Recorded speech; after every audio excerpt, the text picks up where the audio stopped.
ربك يبسط الرزق لمن يشاء. الحمد لله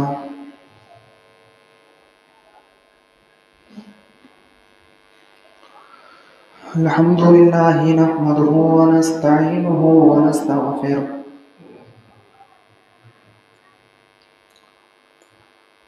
ونعوذ بالله من شرور أنفسنا ومن سيئات أعمالنا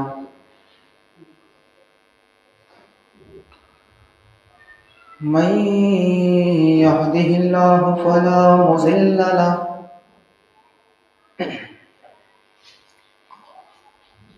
ومن يضلله فلا هادي له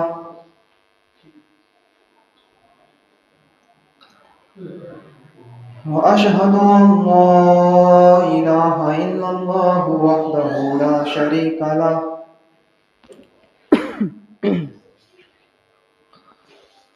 وأشهد أن محمدا عبده ورسوله أما بعد فإن خير الحديث كتاب الله وخير الهدي هدي محمد صلى الله عليه وسلم وشر الأمور محدثاتها وكل محدثة بدعة وكل بدعة ضلالة وكل ضلالة في النار. أعوذ بالله من الشيطان الرجيم. بسم الله الرحمن الرحيم. يا أيها الذين آمنوا قوا أنفسكم وأهليكم نارا رب اشرح لي صدري ويسر لي أمري واحلل عقدة من لساني يفقهوا قولي. حاضرین جمعہ، حمد و ثنا، تعریف و توصیف، کبریائی، بڑائی اور بزرگی اس اللہ رب العالمین کے لیے لائق و زیبا ہے جو خالق ہے، رازق ہے، مالک ہے، جو رب العالمین ہے، رب العرش العظیم ہے. اس کی جتنی بھی تعریف کی جائے وہ کم ہے، کما حق ہو اس کی کوئی مکمل تعریف بیان نہیں کر سکتا. مختصر رب کی تعریف کے بعد بے شمار درود و سلام کی پھولوں کی بارش ہو تمام انبیاء کرام پر، بالخصوص ہمارے اور آپ کے آخری نبی جناب محمد رسول اللہ صلی اللہ علیہ وسلم کی ذات اقدس پر. اللہم صلی وسلم وبارک علیہ. قرآن کریم کی جو آیت کریمہ میں نے آپ کے سامنے پڑھی ہے خطبہ مسونہ کے بعد، یہی آیت گزشتہ جمعے کو بھی میں نے تلاوت کی تھی اور تربیت اولاد کے تعلق سے بہت ساری باتیں آپ کے سامنے رکھی تھی جس کی سماج کو، معاشرے کو، سوسائٹی کو، ہر والدین کو جن کی ضرورت ہے. اور آج بھی اسی آیت کی میں نے تلاوت کی ہے اور اسی موضوع کو تھوڑا سا اور آگے بڑھانا ہے اور تربیت اولاد کے سلسلے میں کچھ باتیں آپ کے سامنے کرنا ہے. اولاد کی تربیت کرنا یہ والدین کی بہت بڑی ذمہ داری ہے، بلکہ یوں کہہ لو اگر انہوں نے اپنی اس ذمہ داری کو پورا نہیں کیا یا کما حق اس کا حق اگر ادا نہیں کیا تو قیامت کے دن اسے ان کی گرفت ہو جائے گی اور اسے سوال و جواب ہوگا کہ ہم نے تمہیں جو امانت دی تھی ایک بیٹے کی شکل میں یا ایک بیٹی کی شکل میں، تم نے ہماری اس امانت کی کتنی قدر کی، کتنا تم نے اس کو دین سکھایا، کتنا تم نے اس کو جہنم کی آگ سے بچانے کے لیے اس کو تیاری کروائی. یہ ہر والدین سے سوال کیا جائے گا. اسی لیے اپنی اولاد کی تربیت اچھی کرنا، دیندار اس کو بنانا، یہ ہر والدین کی ذمہ داری ہے. ہر والدین کی حقوق بھی ہوتے ہیں اولاد کے، وہ ادا کرنا ہے. حقوق کے تعلق سے حضرت عمر فاروق کا وہ منظر میں نے آپ کو دکھایا تھا کہ ایک باپ نے شکایت کی، بیٹے کی بات نہیں سنتا، اطاعت نہیں کرتا، فرمانبرداری نہیں کرتا. تو تو جب بیٹے نے الٹا جب کہا کہ میرے باپ نے میرے حق ادا نہیں کیے امیر المومنین، یہ اپنی بات تو بتا رہے ہیں کہ میں ان کی بات نہیں سنتا، لیکن ان سے پوچھو کہ میرے باپ نے میرا کتنا حق ادا کیا، نہ تو عقیقہ کیا، نہ میرا اچھا نام رکھا، نہ میری کسی دیندار لڑکی سے شادی کروائی، کوئی حق میرے باپ نے ادا نہیں کیا۔ عقیقہ جس کو ہم لوگوں نے معمولی سمجھ لیا ہے، یہ بہت بڑی چیز ہے۔ بچہ رہن ہوتا ہے، گروی ہوتا ہے، آپ کو کرنا پڑے گا اپنے بیٹے اور بیٹی کا عقیقہ۔ اور بعض لوگوں نے یہاں تک کہہ دیا کہ اگر آپ نے اپنے بچوں کا عقیقہ نہیں کیا ہے تو اس بیٹی کی دعا باپ کے حق میں قبول نہیں ہوتی ہے۔ یاد رکھنا، آپ مر کے چلے جاؤ گے، پھر آپ یہ سوچو ہم اپنی اولاد کو دیندار بنا گئے، نمازی بنا گئے، ثواب ملتا ہے، دعا قبول ہوگی، کچھ نہیں ملے گا، کیونکہ آپ نے اپنے بچے کا اتنا بڑا حق ادا نہیں کیا عقیقہ جو آپ کو کرنا چاہیے تھا۔ وہ الگ بات ہے کہ باپ غریب تھا، بیچارہ نہیں کر سکا، اب کیا اس کو پوری زندگی میں توفیق ہی نہیں ملی عقیقے کی کہ پوری زندگی میں کبھی ایک دو بکری اپنے بیٹے کے لیے ذبح کر دے؟ یہ اس کی غفلت ہے۔ اور اولاد کو بھی اس نہیں سوچنا چاہیے کہ اگر ہمارے باپ نے ہمارا عقیقہ نہیں کیا یا کسی غفلت کا شکار ہو گئے، نہیں کر سکے، تو کیا خود اولاد اپنے عقیقہ خود نہیں کر سکتی ہے؟ باپ کی ذمہ داری ہے، ٹھیک ہے باپ کی ذمہ داری ہے، لیکن اگر آپ استطاعت لائق ہو چکے ہو، پیسہ کماتے ہو، انکم آپ کی ہے، تو کیا آپ اپنا عقیقہ ادا نہیں کر سکتے ہو؟ 18,000 کا موبائل خرید لو گے، 256 GB کا چاہیے، وہ موبائل آپ کے پاس آ جائے گا 20-25 ہزار روپے کا، لیکن 15-20 ہزار کی تو بکرے آپ ذبح نہیں کر سکتے۔ آپ تو خود استطاعت کی چھوڑ دو، ارے باپ نے نہیں کیا، ٹھیک ہے کوئی بات نہیں، اب نہیں کر سکا تو اس کا یہ تو مطلب نہیں ہے کہ آپ اپنا بھی عقیقہ خود ادا کرو اور اپنے باپ کو مجرم بنائے اللہ کی نظر میں۔ اتنا بڑا بنا دیا، کھلا کر پلا کر پرورش کر کے سوار کے سب کچھ کر دیا، عقیقہ تو خود کر لو اگر باپ نے تمہاری نہیں کیا ہے۔ تو اس عقیقے کو بھی ہم لوگوں کو معمولی نہیں سمجھنا چاہیے۔ اگر ہمارے بچے پیدا ہوئے ہیں اور ہم نے ان کے عقیقے اگر ابھی تک نہیں کیے تو پہلی فرصت میں عقیقہ کرو۔ بچے بہت زیادہ بیمار رہ رہے ہیں، اس کی وجہ یہ بھی ہوتی کہ آپ نے عقیقہ اپنے بچے کا نہیں کیا۔ یہ گروی ہوتا ہے، بچہ چھڑانا پڑے گا، رہن ہوتا ہے، اللہ کے نبی نے رہن بتایا ہے ایک بیٹے کو اور ایک بیٹی کو اپنے اس کے لیے۔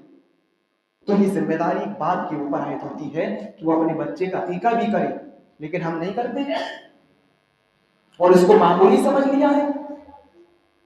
تو ماں باپ کی ذمہ داری بتایا تھا میں نے کہ ہر عورت کو جب وہ حاملہ ہو جائے، اس کی گربھ میں جب حمل ٹھہر جائے تو اس کو اپنے شوہر سے کہہ دینا چاہیے کہ اب میں آپ کا بچہ میرے پیٹ میں پلنا شروع ہو گیا ہے، اب وہ بڑھ رہا ہے، اب مجھے جو بھی کھلایا جائے وہ رزق حلال ہو، مجھے حرام لقمہ میں نہیں کھاؤں گی جب تک وہ بچہ میرے پیٹ میں رہے گا، اس لیے کہ حرام کے برے اثرات بچے کے اوپر پڑتے ہیں۔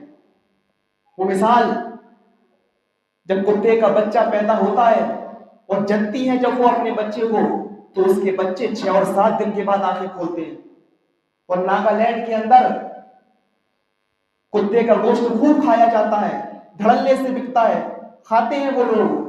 اس حرام کے اثرات ان کے اوپر یہ مرتب ہوئے کہ انسانوں کے بچے جب پیدا ہوئے تو وہ بھی 6 اور 7 دن کے بعد آنکھیں کھول رہے ہیں۔ تو حرام کا بہت برا اثر پڑتا ہے۔ ایک ماں کو اپنے بچے کو سنوارنے میں اپنا کردار ادا کرنا چاہیے، اپنا کردار جیسے ربیع الفروخ کی ماں نے کیا تھا، 27 سال تک اپنے بیٹے کی اکیلے تربیت کی تھی، اکیلے۔ ایک ماں کے اوپر کتنا بڑا بوجھ ہوتا ہے، شوہر اس کے پاس نہیں ہے، کوئی گھر والا اس کے ساتھ نہیں ہے، اپنے بچوں کو اکیلے سنوارنا۔ اور کیا بنایا تھا، ایک حافظ قرآن، عالم قرآن، حافظ حدیث اپنے بیٹے کو بنایا تھا۔ تو ایک عورت اگر چاہے تو اپنے بچے کو بہت کچھ بنا سکتی ہے، بہت کچھ۔ موطا امام مالک کے اندر یہ واقعہ لکھا ہوا ہے کہ ایک عورت کے یہاں، ایک صحابیہ کے یہاں جب بچہ پیدا ہوا تو جب بھی وہ بچہ پیشاب کرتا تھا، جب بھی، تو وہ ماں اپنے اس بچے کی شرمگاہ پر پانی کا ڈول ڈال دیا کرتی تھی، پانی کا ڈول۔ جب وہ بچہ بڑا ہوا، چلنے کے لائق ہوا، اور اس بچے کا جب پہلا دن تھا چلنے کا، پہلا دن اپنے پیروں پر کھڑا ہوا، اس بچے کو جب پیشاب لگی تو وہ اکیلے پیشاب کرنے کے لیے گیا، وہ جانتا تھا کہ میری ماں اس برتن کو اٹھاتی تھی، یہاں سے پانی بھرتی تھی اور میری شرمگاہ پر ڈال دیا کرتی تھی۔ جیسے ہی اس کو پیشاب لگا، اس نے اسی جگہ برتن اٹھایا اپنے چھوٹے چھوٹے ہاتھوں سے، اور اسی جگہ سے اس نے پانی بھرا، اور جس جگہ پر اس کی ماں اس کے بچے کو بٹھا کر پیشاب کروایا کرتی تھی، اسی جگہ پر بچہ بیٹھا اور اس نے پیشاب کیا۔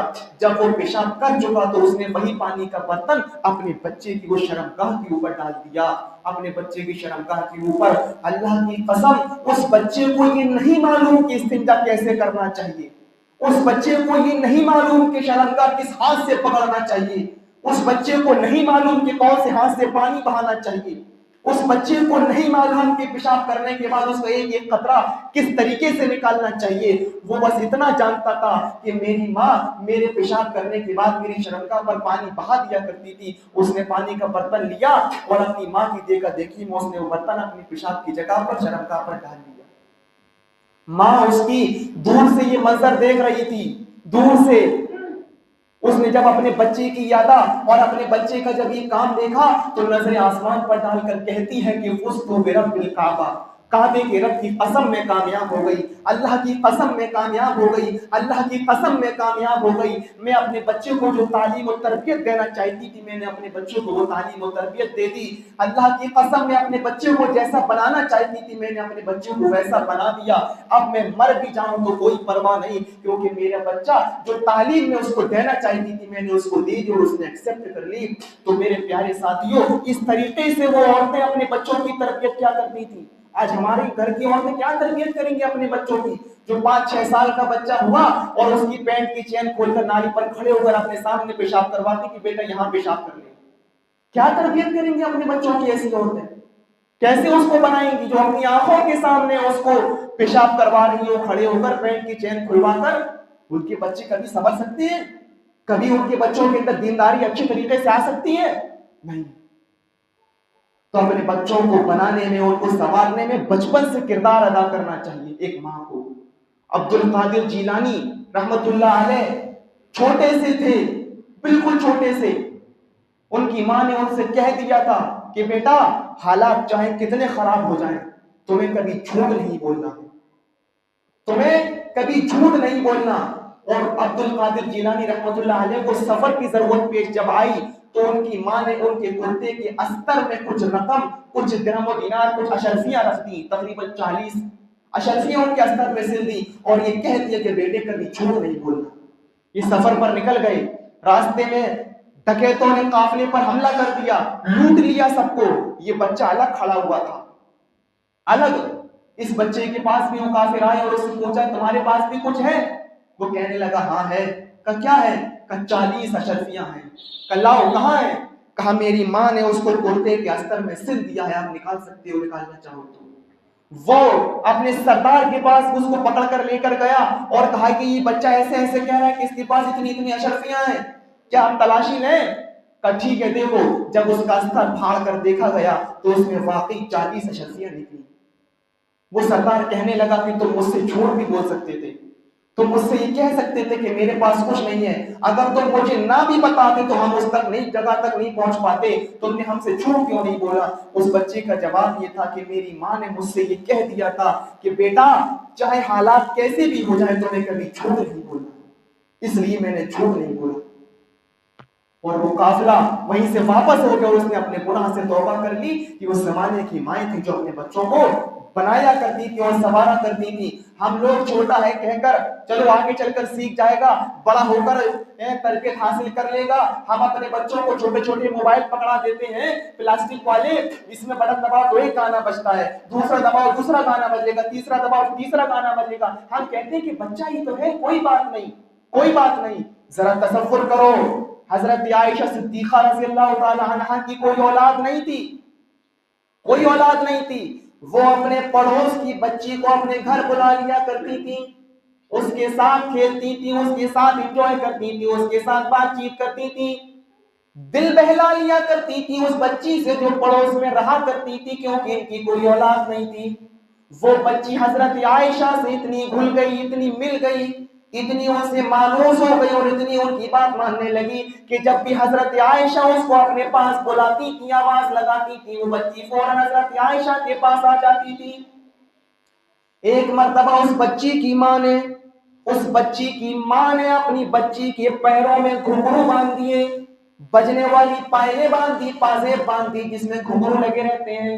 ہم لوگ بھی آج کل کی عورتیں اپنے بچوں کو جو پائلیں پہنا دیتی ہیں جو بجتی ہیں، جب بچہ چلے گا تو وہ پائلیں بجے گی، تو ایسے ہی اس عورت نے بھی اپنے بچے کی، اس چھوٹی سی منی کی پیروں میں پازیب پہنا دی جس میں گھنگرو لگے ہوئے تھے، وہ بجتی تھی۔ حضرت عائشہ نے جیسی اس بچی کو آواز دی، اے گڑیا میرے پاس آؤ، ادھر آؤ، وہ بچی حضرت عائشہ کی آواز سن کر فوراً ان کے پاس چلی آئی۔ حضرت عائشہ کے پاس فوراً وہ بچی چلی آئی۔ جیسی حضرت عائشہ نے اس بچی کو اٹھایا اور اپنے گود میں لیا، اس کے پیروں میں سے آواز آنے لگی، چھن چھن کی آواز اس کے پیروں میں سے آنے لگی، وہ پائل بجنے لگی۔ حضرت عائشہ نے جیسی اس بچی کے پیروں پر نظر ماری تو اس میں پائل تھی، اس پائل میں گھنگرو لگے ہوئے تھے۔ حضرت عائشہ نے جلدی سے اس کی ماں کو آواز دی، آئے میری پڑوس کی بہن، آئے اس بچی کی ماں، جلدی سے میرے گھر پر آ اور جلدی سے اپنی بچی کو ہمارے گھر سے واپس لے جا، جلدی سے اپنی بچی کو میرے گھر سے اٹھا کر لے جا، یہ تیری بچی کے پیر میں گھنگرو بنے ہوئے ہیں، یہ بجنے والی چیز سے نبی اکرم جناب محمد رسول اللہ صلی اللہ علیہ وسلم کو نفرت ہے، آپ کسی بھی بجنے والی چیز کو پسند نہیں کرتے ہیں، آئے عورت جلدی آ اور اپنی بچی کو میرے گھر سے واپس لے جا، اپنی بچی کو میرے گھر سے واپس لے جا، کہیں اسی حال میں نبی اکرم ہمارے گھر میں تشریف نہ لے آئیں، کہیں اسی حال میں اللہ کے نبی ہمارے گھر میں نہ جائیں کہ اس بچی کے پیروں میں اس جھنکار کی آواز آ رہی ہو اور محمد رسول اللہ ہمارے گھر میں آ جائیں، جلدی آ اس بچی کو اٹھا اور اپنے گھر کو واپس لے جا۔ میرے پیارے ساتھیوں، غور کریے ذرا، تربیت بچپن سے ہوتی ہے، بچپن سے، اور جو بچے بچپن سے اچھی تعلیم اور تربیت لے کر بڑے ہوتے ہیں وہ بچے زندگی میں پھر کامیاب اور کامران ہوتے ہیں۔ آپ معاف کیجیے گا، اپنے بچوں کو آپ کتنا ہی پڑھا لیں، inter, B A, B S C, M S, M B B S, کتنا ہی آپ اپنے بچوں کو بڑے ڈگری دلوا لیں، لیکن اگر آپ نے بچپن سے اس کی تعلیم تربیت اچھی نہیں کی، ایک ماں نے اگر اس کو بچپن سے نہیں سنوارا، جو تعلیم اس کو بچپن سے ملنی چاہیے وہ نہیں ملی، تو آپ نظر ڈال کر دیکھ لو بی اے کرنے والے، بی ایس سی کرنے والے کس طریقے سے جہاں ان کو پیشاب لگتا ہے وہاں پیشاب پینٹ کی چین کھول کر کھڑے ہو کر مودنا شروع کر دیتے ہیں۔ کیوں؟ بی اے اور بی ایس سی کرنے کے بعد بھی ان کو وہ تعلیم اور تربیت نہیں ملی جو ایک ماں دے سکتی تھی۔ اس لیے اپنے بچوں کی تعلیم اور تربیت بچپن سے کیجیے، اور ایک ماں کا اس میں بہت اہم رول ہوتا ہے، بہت اہم رول ہوتا ہے۔ آپ کو اپنے بچوں کو جہنم سے بچانے کی فکر کرنا چاہیے۔ نبی اکرم صلی اللہ علیہ وسلم کو بھی اپنے بچوں کو جہنم سے بچانے کی فکر تھی، اور بچوں کو ہی نہیں بلکہ آس پڑوس کے قریش قبیلے کے اور لوگوں کو بھی آپ کو جہنم سے بچانے کی فکر تھی۔ ایک مرتبہ اللہ کی نبی صفا پہاڑی کے اوپر چڑھ گئے، صفا پہاڑی کے اوپر چڑھ گئے، اور وہاں چڑھنے کے بعد آپ نے فرمایا، دعا رسول اللہ صلی اللہ علیہ وسلم قریشن، اس پہاڑی پر چڑھ کر آپ نے قریش کے لوگوں کو اپنے پاس بلا لیا۔ یہ کوئی عام پہاڑی نہیں تھی، اور نہ اس پہاڑی پر ہر انسان چڑھتا تھا، اور نہ ہر بات اس پہاڑی پر چڑھ کر کہی جاتی تھی۔ کوئی خاص بات جب ہوتی تھی تب اس پہاڑی پر اللہ کے رسول چڑھ کر لوگوں کو بتایا کرتے تھے۔ جس طریقے سے مسجد کا منبر ہوتا ہے یہ صرف جمعے کے دن کے لیے خاص ہوتا ہے، ہر انسان اس پر نہیں چڑھ سکتا، اور نہ ہر بات اس پر چڑھ کر بولی جاتی ہے، صرف جمعے کے دن یہ استعمال ہوگا، خطیب چڑھے گا، خطبہ دے گا، اس کی بات نہیں۔ تو ایسے ہی اس صفا پہاڑی پر بھی ہر انسان نہیں چڑھتا تھا، کوئی خاص بات جب ہوتی تھی تب اللہ کے رسول اس پہاڑی پر چڑھ کر لوگوں کو بتایا کرتے تھے لوگوں کو۔ تو ایک بار مرتبہ اللہ کے نبی اس صفا پہاڑی کے اوپر چڑھ گئے اور آپ نے قریش کے لوگوں کو اپنے پاس جمع کر لیا۔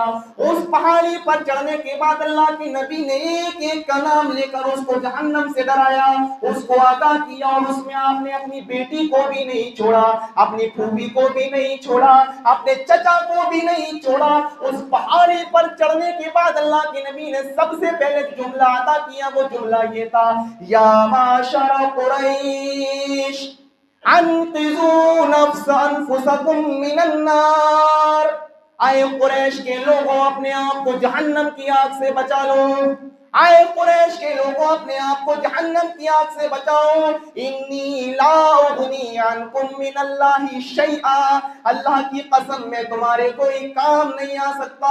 اس کے بعد اللہ کے نبی نے فرمایا یا بنی عبد مناف، آئے عبد مناف کے لوگوں اپنے آپ کو جہنم کی آگ سے بچاؤ، انقذوا انفسکم من النار، اپنے آپ کو جہنم کی آگ سے بچاؤ، اللہ کی قسم میں تمہارے کوئی کام نہیں آ سکتا۔ اسی واضح و نصیحت میں آپ نے اپنے چچا کو بھی نہیں چھوڑا اور عباس کو بھی آپ نے مخاطب کر کے کہہ دیا یا عباس ابن عبد المطلب، آئے عباس، آئے میرے چچا، اپنے آپ کو جہنم کی آگ سے بچا لو، انقذوا انفسکم من النار، اپنے آپ کو اللہ کے عذاب سے تم بچا لو، یہ مت سمجھنا کہ میں تمہارا بھتیجا ہوں تو تم کو اللہ کے عذاب سے بچا لوں گا، آئے میرے چچا اپنے آپ کو جہنم کی آگ سے بچاؤ۔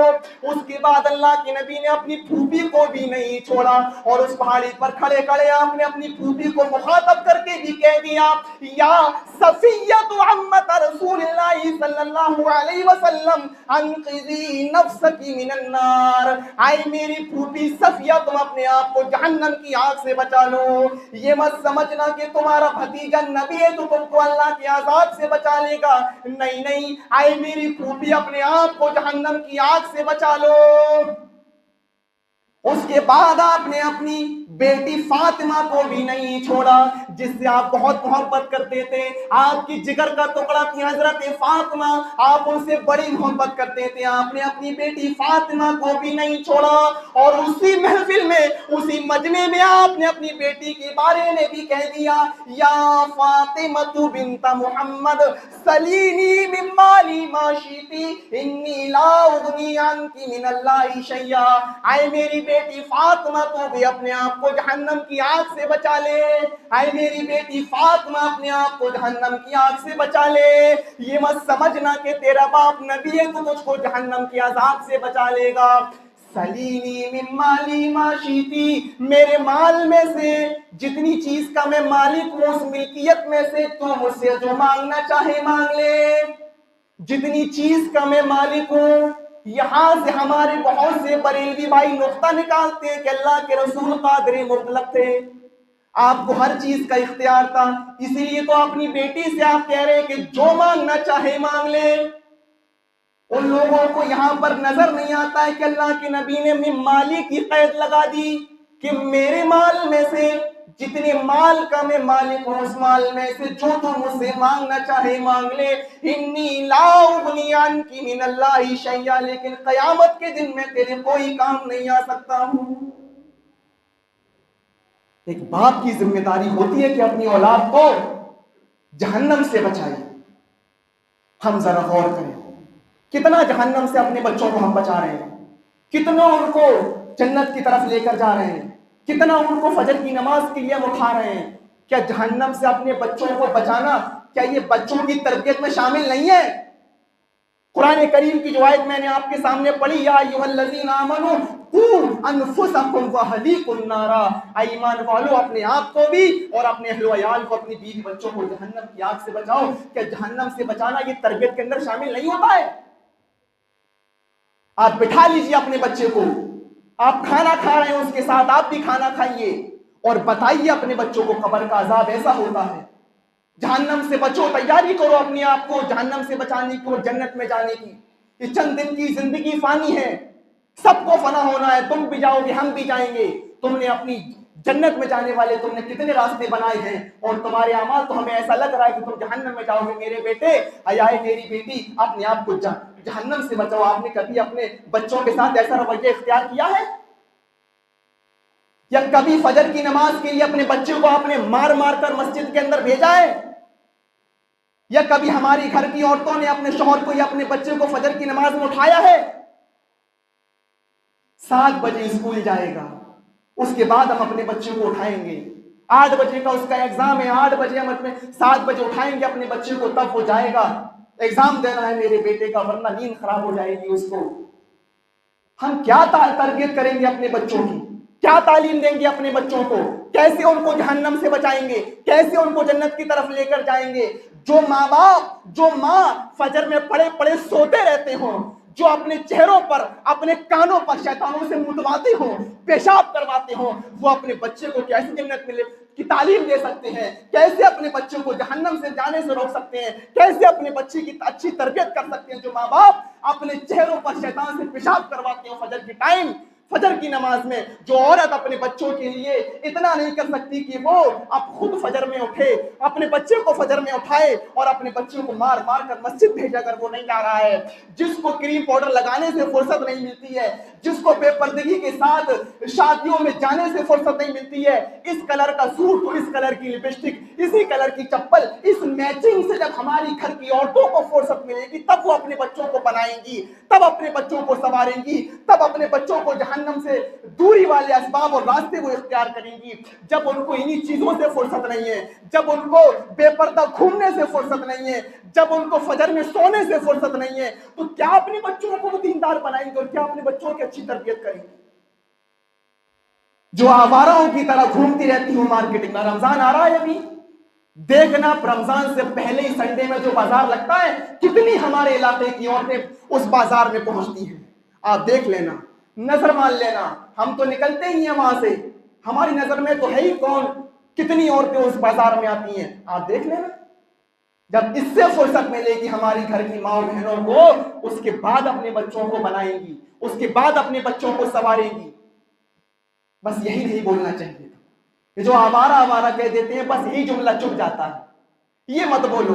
ابھی تک جو خطبہ کر رہے تھے وہ سمجھ میں آ رہا تھا، پچھلے ہفتے جو خطبہ کیا وہ اچھا لگ رہا تھا، اب اس کی تشریح میں جا کر معاشرے کی نبض اگر پکڑنا شروع کرو گے تو پھر ہمیں برا لگنے لگے گا، پھر ہم آپ کے خلاف کمپلینیں بھی کریں گے، پھر ہم آپ کے خلاف ذمہ داروں سے شکایتیں بھی کریں گے۔ اس سے ہو کیا جائے گا؟ کتنی شکایتیں کرو گے؟ کر لو، کیا نتیجہ نکلے گا؟ ہم حق بات کہنا چھوڑ دیں گے یا سچ بات بتانا آپ کے سامنے ہم بند کر دیں گے؟ لوگ یہ کہتے ہیں کہ مولانا اصلاحی تقریر کرنا، اصلاحی تقریر۔ اب ان سے یہ پوچھو کہ اصلاحی تقریر کہتے کس کو ہیں؟ تو ان کی نظر میں اصلاحی تقریر کی یہ پریبھاشا ہے جو کسی کے خلاف نہ جائے۔ مجھے آپ قرآن کی کوئی ایک آیت ایسی بتا دو جو کسی کے خلاف نہیں جا رہی ہے، ایک آیت بتا دو۔ الحمدللہ رب العالمین، تمام تعریفیں اس اللہ کے لیے ہیں جو دونوں جہان کا رب ہے، رزق دیتا ہے، پالنے والا ہے۔ کیا قرآن کریم کی یہ آیت دیوی دیوتاؤں کے خلاف نہیں جا رہی ہے؟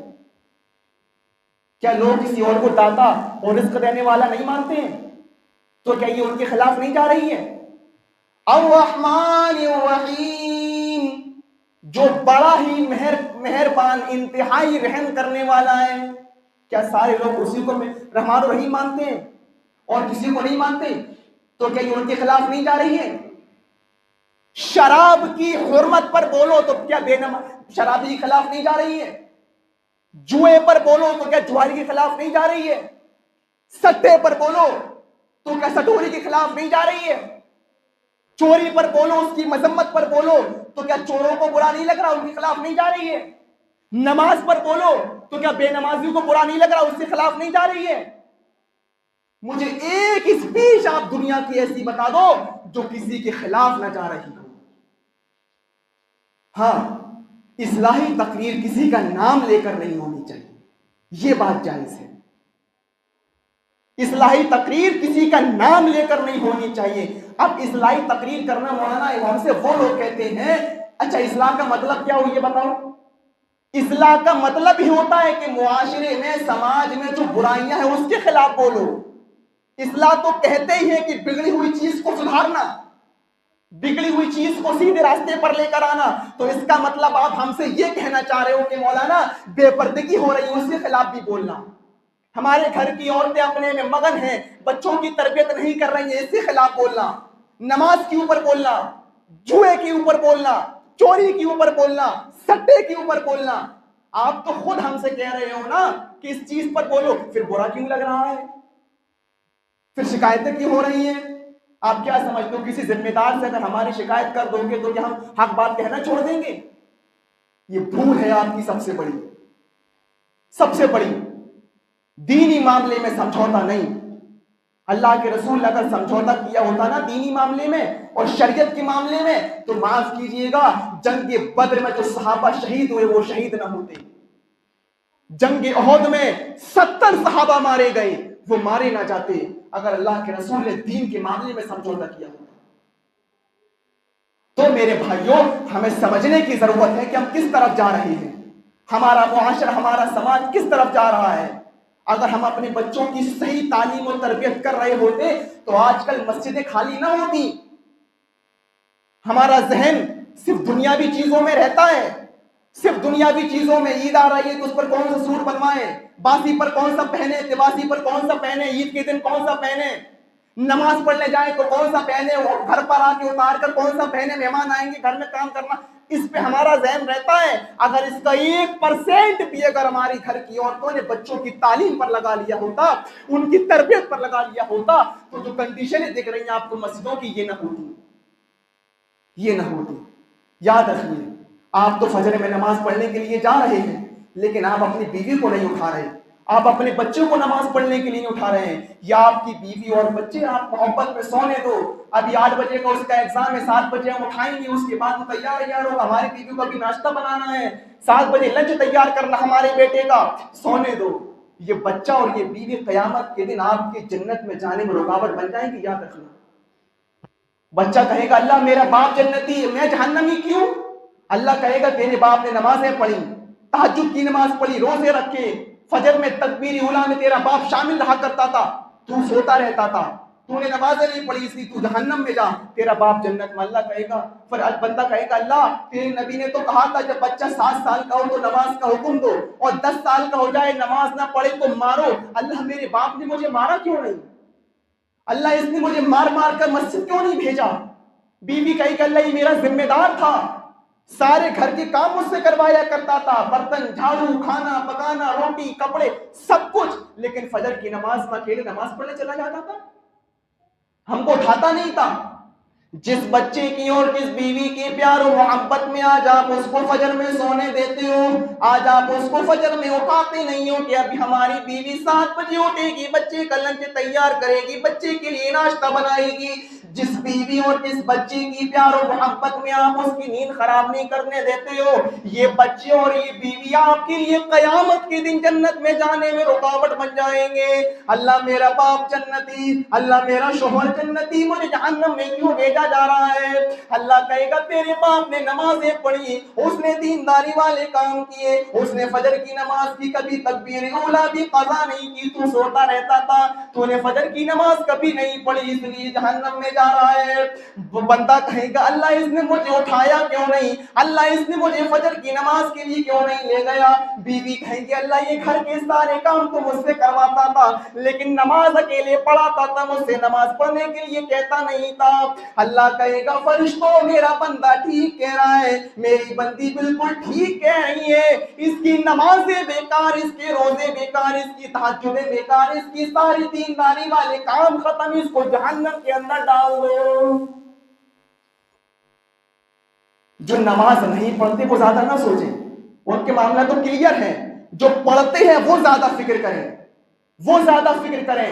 میں نے حدیث سنائی ہے آپ کو بخاری کی، آپ لوگ اپنی اپنی نمازوں کی بنیاد پر جنت میں نہیں جا سکتے.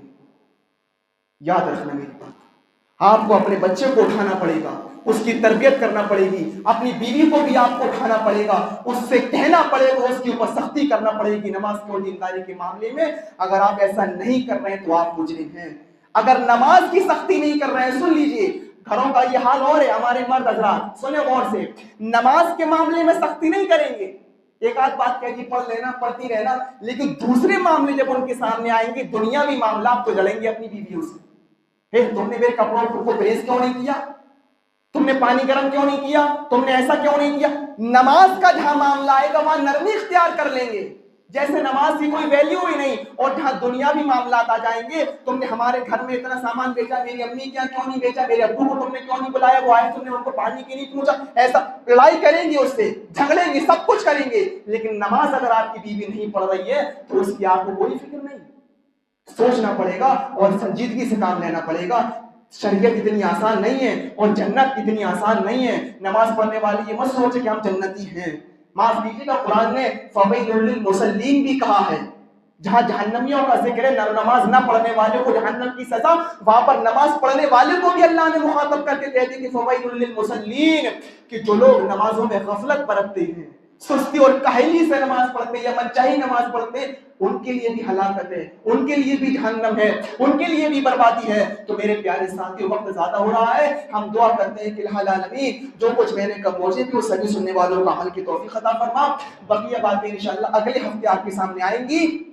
اسی موضوع کو ہم ابھی چلائیں گے اگلے ہفتے اور ہو سکتا ہے کہ اس کے بعد والے ہفتے میں بھی مفید باتیں اگر ہم کو اور ملے گی تو ہم اور آپ کے سامنے رکھنے کی کوشش کریں گے. الہ العالمین جو کچھ ہمیں بھی اسے بھی سننے والوں کو عمل کی توفیق عطا فرما. ہمیں اپنے بچوں کی صحیح تعلیم اور تربیت کرنے کی توفیق عطا فرما.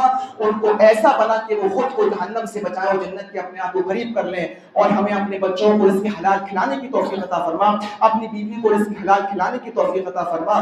الہ العالمین ہمیں اپنے کاروبار میں تمیز کرنے کی توفیق عطا فرما کہ ہم حلال کما رہے ہیں یا حرام کما رہے ہیں.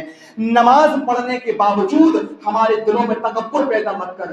نماز پڑھنے کے باوجود ہمارے دلوں میں گھمنڈ پیدا مت کر کہ نماز پڑھنا ہم پڑھ رہے تو ہم جنت میں چلے جائیں گے. ہم کو واقعہ بھی معلوم ہے کہ اس صحابی جس نے ایک چادر کی خیانت کر لی تھی, اللہ کے رسول نے فرمایا تھا کہ وہ ایک چادر جہنم کا انگارہ بن کر پھڑک رہی ہے اس کے اوپر. ہم کسی کی چوری کر رہے ہیں, کسی کی سامان چرا رہے ہیں اور نماز بھی پڑھ رہے ہیں تو اس کا آپ یہ مت سوچیں کہ آپ جنتی ہیں. ایک صحابی مال غنیمت کی چادر جنہوں نے بنا کہے لے لی تھی اور اللہ کے رسول نے اعلان بھی کروایا, حضرت بلال سے اعلان سنا لیکن واپس لے کر نہیں آئے. 3 بار اعلان کیا, تینوں بار اس صحابی نے سنا لیکن وہ چادر واپس لے کر نہیں آئے تھے. اور جب اس کے بعد لے کر آئے تو اللہ کے رسول نے قبول نہیں کی وہ چادر, اس لیے کہ تم نے اس وقت کیوں نہیں دی جب تم نے اعلان سن لیا تھا.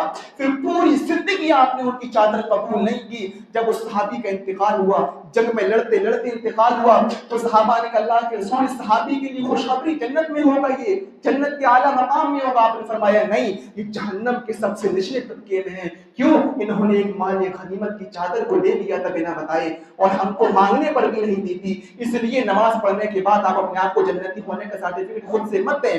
بہت سارے معاملات بھی آپ کو دیکھنا پڑیں گے, حقوق بھی لوگوں کے دیکھنا پڑیں گے, اس کے بعد اللہ تعالیٰ فیصلہ کرتا ہے. ہمیں گھمنڈ کرنے کی ضرورت نہیں. الہ العالمین جو بیمار ہیں ان کو شفائے کاملہ عاجلہ عطا فرما, جو تیری رحمت کو چاہتے کو ان خبروں کو نور سے بھر دے. وما علینا الا البلاغ المبین. واخر دعوانا ان الحمد للہ رب العالمین.